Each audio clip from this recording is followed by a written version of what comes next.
Niña Chinita! Sino? Ako?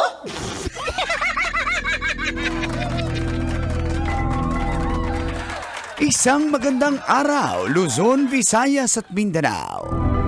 Kabisyo.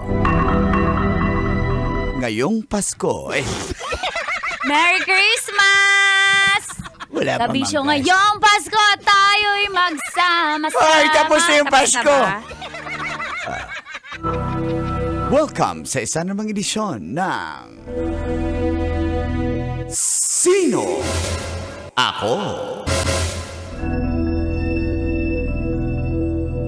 Shout out sa mga dog lovers.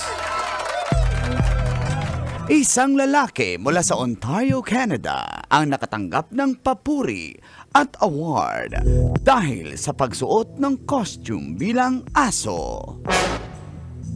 Naging adhikain ni Rich Lutchford ng Canada na maging inspirasyon sa kanyang mga kapitbahay dahil isa siyang dog lover. Magmula noon, tuwing ilalakad ni Rich ang kanyang aso na isang Dutch Hound na si Mia, ay suot-suot niya ang inflatable Dutch Hound suit na nabili niya sa online. Okay. Hindi naman nabigo si Rich dahil kinatuwan siya o silang mag-amo ng mga netizens. Tuwing may nakakasalubong sila ay nagpapapicture o binivideo silang dalawa. Gumawa sila ng ingay sa social media kaya't gumawa siya ng account na Undercover Dutch Hound. At dahil dito, mismong ang mayor ng kanilang lugar ay napukaw ang atensyon at binigyan si Rich ng Certificate of Joy dahil sa binigay niya ang kasiyahan sa mga nakakakita sa kanilang mag-amo. At may mga offers na rin siya dahil sa kanyang kasikatan. Sino? Ako? Kailangan pa bang i-memorize yan? Ruff! Okay, maniwala na sana. Basic yun. Sa dog basic. language.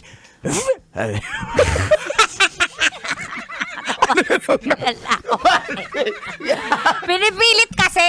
Naintindihan na nga eh.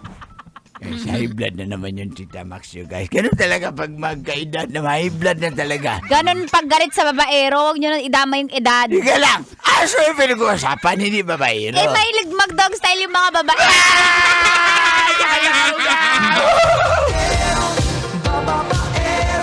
Pero ang cute nila tignan mag-amo. Yung Dutch Hound po ay uri ng aso na galing po ng bansang Germany. Yung parang malahat dog, maliit yung mga paa. Oo. Oo, kita niyo yung aso na pandak.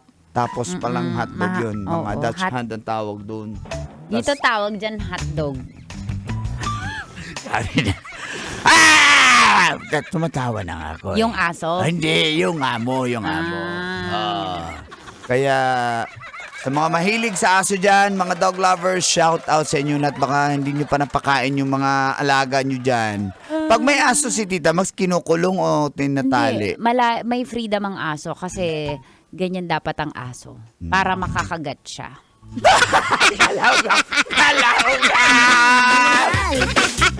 Pero eto ang kinakagat niya lang yung babaero. Ang galing aso. Talaga? Oo. Kinagat ng aso? Ng amo. Alam na dis. Gusto rin makagat Ng aso. ng amo. Sabi naman yung aso mo. Nangangagat ng babaero? Ay, di ako Yung aso? makagat yan. Di ako makagat yan. Ng aso. Ng amo. Tinaas yung pa eh. Nung aso? Yung ng amo. Uy! Blank mo, tali mo. Aso mo, tali mo. Amo mo, tali mo. Tribunal. Ang baho ng tae niyan. Uy! May mga kumakain. Na amo? Na aso. Ay, oo nga, sorry. Tahimik kayo, andyan na. Andyan na yung amo? Yung aso. O si... Naglalaba. Lalabay! Yung amo! Yung aso. Naglalaway! Yung aso. Yung amo. Kasi nanood kay Tita Max. Yung amo. Oo! Basic! basic yan. Oy, hey, Direk Phil. Sila ng mga nakatutok ngayon. Good morning. Hinabol eh. Hinabol ng aso? Ng amo. Okay, guys, maniwala na sana. Ganun yung sabi nung aso. Sabi ng amo. Vaccine na yan. Yung aso! Yung amo. May rabies yan. Yung aso! Yung amo.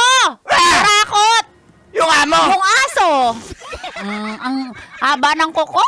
Nung aso? Nung amo. Dumog style. Yung aso! Yung amo.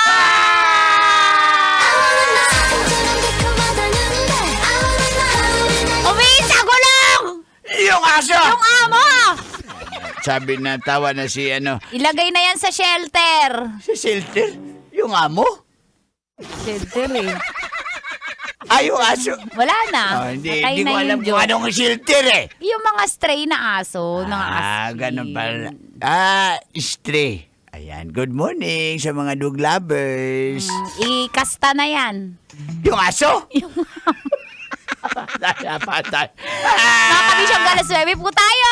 Dito lang sa 90.7 Love Radio. Kailangan mo i-memorize yan. Basic.